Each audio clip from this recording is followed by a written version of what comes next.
Oi, oi, pessoal. Hoje nós vamos falar do terceiro conto dessa obra aqui magnífica, No Seu Pescoço. Esse conto se chama Uma Experiência Privada. Então, nós temos aqui, né, acho que esse conto, gente, é o mais bonito. Na minha opinião, é o mais bonito da obra, com certeza. Porque, assim, gente, ele fala de uma tolerância. A gente sempre diz que a literatura nos ensina, né? Mas assim, eu nunca vi nada parecido com relação à tolerância religiosa, com relação à tolerância de classes na minha vida. Então, assim, que esse conto sirva para dar um recado para muita gente, né? Com essa questão de polarização, intolerância, guerras ideológicas, enfim. Bom, esse conto, na verdade, ele vai falar de uma história, tá? Que tá acontecendo, que é um conflito religioso que tá acontecendo ali na cidade de Naku, na Nigéria. E aí o que acontece é o seguinte, diante desse conflito, o conflito foi desencadeado, na verdade, por um cristão, que era um cristão Igbo. Então, para quem não sabe, no norte da Nigéria ficam mais concentrados os muçulmanos, e o norte da Nigéria é mais pobre, a região norte, por conta do clima seco. E nós temos no sul da Nigéria os Ibos e os Iorubás, tá? Que são, assim, representam o secretismo religioso, mas tem muita gente cristã.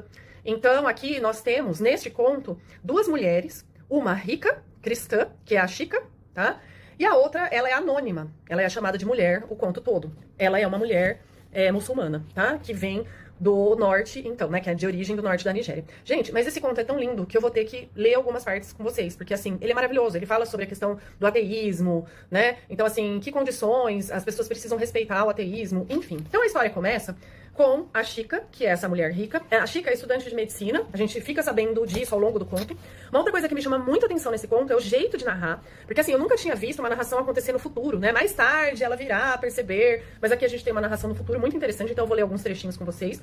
E a Chika é uma moça rica, como nós já falamos, do sul da Nigéria, e ela é estudante de medicina, a família tem muito dinheiro, enfim. Só que as duas ali, a Chika, ela tá desesperada, porque ela estava em Naku pra visitar a tia, e elas estão correndo, a Chika tá correndo, e a mulher, que é uma muçulmana pobre, vendedora de cebolas, a chama para as duas ficarem dentro de uma loja em segurança, porque houve um ataque ali. O início desse ataque ocorre porque um cristão passa em cima do Alcorão, sem querer. Ele atropela o Alcorão, quer dizer, uma coisa totalmente, assim, ínfima, perto de um conflito. E a partir desse momento, os cristãos que estavam ali, os muçulmanos que estavam ali jogando damas ali na praça, eles decapitam esse homem, que é cristão, e aí todo o conflito se inicia, com incêndios, com mortes, né? Muita gente morreu queimada, o mercado foi totalmente destruído, as pessoas perderam muitas coisas, tá?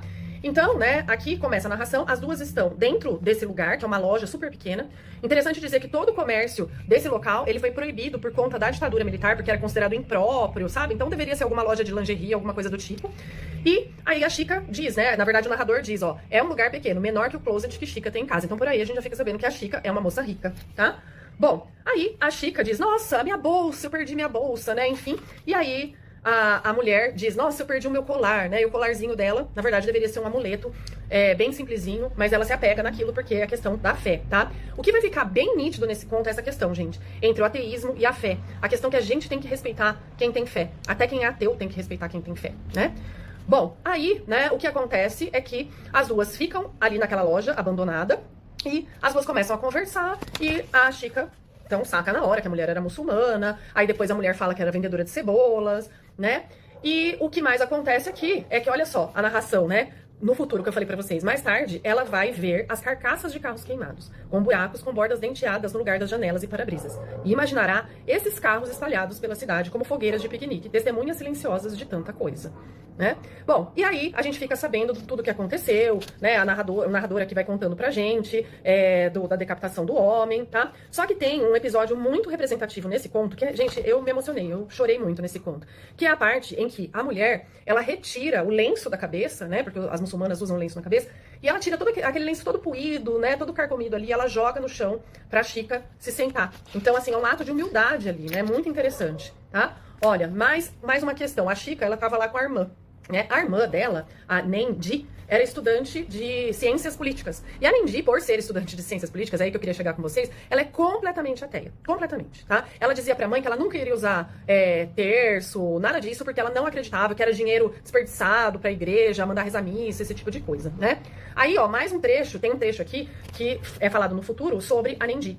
Mais tarde, Chika irá esquadrinhar os necrotérios dos hospitais à procura de Nendi. Irá às redações de jornais levando uma foto delas duas tiradas há apenas uma semana. Ela colará cópias da foto nos muros do mercado e das lojas próximas. Não encontrará Nendi. Nunca encontrará Nendi. Gente, a irmã, que era ateia, ela acaba morrendo. O corpo dela nunca é achado, então parece que isso é algo meio espiritual, meio sobrenatural, assim, desse conto, tá? Bom, fala aqui sobre a ditadura do general Abacha, que durou de 93 a 98, tá? Aqui ela fala também, né, a questão da irmã, que a irmã estudava, a influência do colonialismo britânico sobre as mulheres nigerianas, era essa tese da irmã dela. Só que a irmã era muito radical, né? E parece aqui que a Chica, ela vai revendo essas situações de radicalismo e ela vai falando, meu Deus, pra que tanto radicalismo, tá? E aí, ela vai dizer o seguinte, né, aqui. Ela se dá conta de que é isso que sente. Ela e a irmã não deviam ter sido afetadas pela onda de violência. Quer dizer, ela e a irmã, a Chica e a irmã, se sentem assim como se elas não fossem nigerianas, como se elas fossem britânicas. Então, olha a hipocrisia aí, né? Eu luto pela Nigéria, como a Nindi, que é a irmã da Chica, mas eu não me sinto pertencente. Parece que aquilo, ó, era o tipo de coisa sobre a qual a gente só lê nos jornais. Né? Então, assim, é como a literatura tem que trazer uma mensagem pra vida da gente. Quando a gente olha uma pessoa morrendo na TV, a gente fala, nossa, graças a Deus não foi comigo, né? Ainda bem que tá longe de mim. E pode não estar tão longe assim. É a mensagem que esse conto passa, tá? Olha lá, ó. Ela diz que a religião e as etnias muitas vezes são politizadas, porque o governante fica salvo, enquanto os governados famintos matam uns aos outros. É exatamente isso que acontece até hoje, né? Nas guerras. Tá? E aí a mulher diz pra ela que ela era vendedora de cebolas, tá? Ela não sabe o que dizer, ela já se pergunta quantas ondas de violência será que essa mulher não viveu pra saber que aqui é um lugar seguro, o horário que elas podem sair, o período do dia, né? Mas a Chica não quer uma conversa, né? Que fica naquela coisa de, poxa, eu não tô assim no lugar dessa mulher, então ela não quer, ela tem medo de dar um fora e ela não quer distribuir essa culpa, tá? Bom, aí a gente fica sabendo depois. Bom, então voltando aqui pra narração do conto, né? A Chica é uma mulher muito rica, só que ela não consegue ser feliz. E ela também não tem vocação para a faculdade de medicina. Então parece que ela é empurrada para a faculdade de medicina, sabe? Porque no grupo lá de residentes, o professor sempre faz questão, né, de que todos estejam lá, e a Chica sempre se esconde. O professor um dia descobre a presença da Chica, olha lá e fala assim, olha, eu quero que você escute o peito desse menino, o sopro que tem lá no grau 4. Daí a Chica fala, não quero escutar, não quero escutar. Quer dizer, então ela não tem vocação nenhuma pra ser médica. Mas o chefe da residência insiste, ela tem que escutar. E aí ela pede desculpas pro menino, paciente, né? Porque ela escuta aquele coração mandando sangue pra tudo quanto é lado. Quer dizer, a morte daquele menino provavelmente era iminente. E ela não consegue sorrir e o menino tá sorrindo. Então, assim, como assim, né? Eu que tenho tudo, todas as regalias, motorista, enfim. E não tenho motivo pra sorrir, o menino sorrindo. Então, é isso, essa ideia, sabe? De diferença de classes, mas ao mesmo tempo o dinheiro não traz felicidade, que passa o tempo todo no conto, tá? E essa discussão sobre fé versus ateísmo, enfim. Bom, a questão aqui é que a mulher, ela diz que o peito dela, num certo momento, está doendo muito. E a Chica, então, olha o peito dela, a mulher tira o sutiã, e a Chica diz, né, a Chica olha que o peito da mulher, observa, tá muito, muito, muito rachado. Então, a Chica pergunta se ela teve bebê recentemente, a mulher fala que sim, mas que ela nunca passou por isso, e ela teve já 5 gravidezes, quer dizer. Então, já era o 6º filho da mulher. A Chica mente, né, porque ela quer se igualar à situação da mulher, vamos dizer assim, pra sentir menos culpa. Então ela mente pra mulher dizendo que a mãe também teve 6 gravidezes, né, e que rachou o bico na última gravidez, pra consolar a mulher, e que era pra ela passar manteiga de cacau. E a mulher diz, então vou passar manteiga de cacau? Então quer dizer, provavelmente o bico dela tá muito rachado, e nesse momento, então, a mulher conta que ela tem esse tanto de filho, e ela conta também que a filha mais velha dela, a Halima, estava vendendo amendoins no ponto do ônibus no momento em que o conflito armado religioso aconteceu. Quer dizer, provavelmente a filha da mulher está morta, porque ela não tinha condições de se defender, tá? Então a gente tem aqui a questão do trabalho infantil, né? E a mulher começa a fazer um culto, assim, religioso, né? Como se fosse, o choro da mulher é privado, como se ela estivesse fazendo um ritual necessário que não envolve mais ninguém. É muito bonito esse conto, gente, não tem como não se emocionar. Mais tarde, quando Chica lamentar que ela, né, quer dizer, lá no futuro, e Nendi tenham decidido pegar um táxi até o mercado só para ver um pouco da cidade ancestral de Cano, perto do bairro da tia, também lamentará que Halima, filha da mulher, não estivesse doente, cansada ou com preguiça naquela manhã, pois assim não teria ido vender amendoins naquele dia. Quer dizer, a questão do destino. Ninguém pode mandar no destino, gente. Em poucos segundos, a vida virou morte. Quer dizer, não importa se é rico, se é pobre, tá? As pessoas vão todas pro mesmo lugar. Pra que tem tolerância, gente? Tá? Pra que essa rivalidade ideológica? Enfim.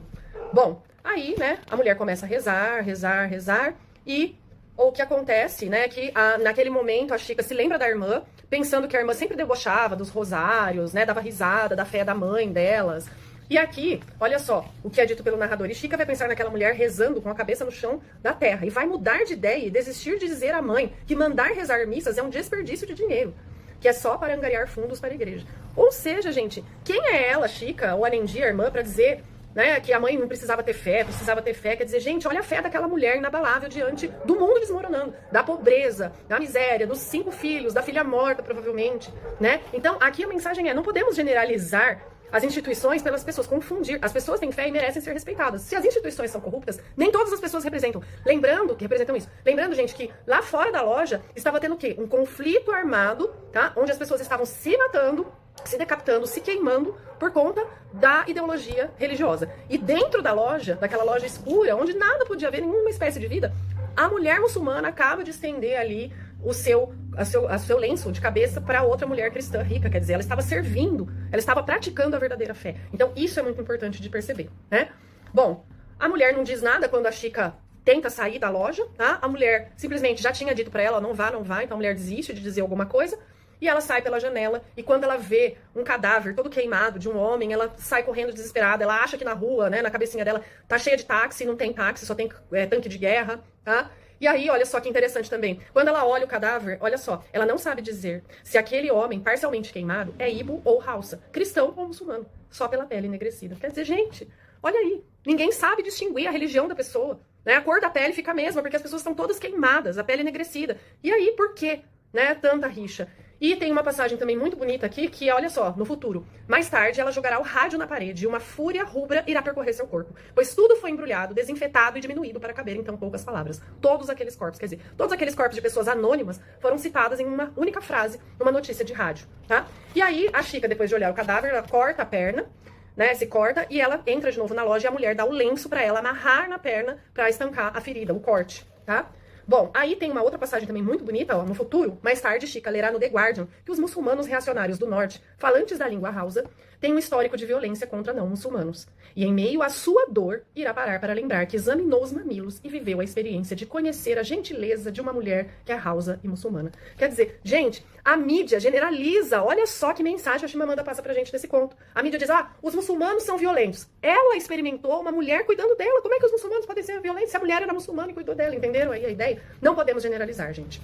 Tá? Bom, aí a mulher fica com muito medo, né, delas saírem e tal, mas elas acabam saindo no dia seguinte, elas passam a noite inteira ali. A mulher diz, né, ela fica com medo por conta dos soldados, porque depois ainda de toda aquela guerra vem a ditadura fazer a varredura, né, bater nas pessoas, os soldados do governo, como ela diz, tá, bater em todos os vagabundos ali.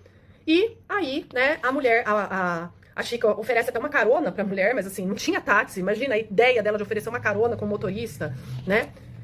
Então, assim, a ideia. Aí elas chegam, né? A Chica, a mulher não se fala mais depois dessa parte. A Chica chega até a casa da tia, né? A qual ela foi visitar. E a tia diz: por que eu chamei você e Nendi para vir me visitar? Porque meu Xi enganou desse jeito. E Chica vai agarrar com forças os ombros da tia e levá-la até o sofá, quer dizer, vai acalmá-la, né? E a mulher diz: lembrança irmã, lembrança família, tá? E o conto termina: talvez haja o começo de uma dor futura em seu rosto, mas ela dá um sorriso leve à mulher e distraído, quer dizer, apesar de toda essa dor, antes de entregar o lenço de novo à Chica e virar para sair da janela, porque a Chica pergunta se pode ficar com o lenço, porque a ferida pode voltar a sangrar. E a mulher estende a ferida. Gente, esse conto é magnífico, assim, eu fiquei arrepiada, maravilhoso, não tem nem palavras para descrever.